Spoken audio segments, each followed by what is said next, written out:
May nga po sa tanan na diri karon sa Uyang Guring Street. Mapansin na to diri sa Uyang Guring, wala na diri klarong dalan pa diri sa karon ha, for the meantime temporary kay na ongoing mo gud ang cabling, underground cabling. So para na siya sa Claveria o sa Magallanes dan sa San Pedro.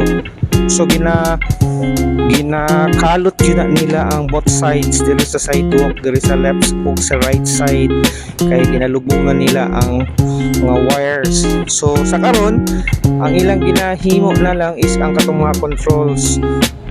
So makita na to diri pag siya yuta, wala pag siya na concrete road. So ginapaningkamutan na sa city government na makuha nila ilang target para malimpyo na ning nga dangling wires diri sa Uyang Guring. So mapareha na yun siya sa Claveria o sa Magallanes o sa San Pedro Pudpuhon na wala na siya mga wire na nagkatag-katag.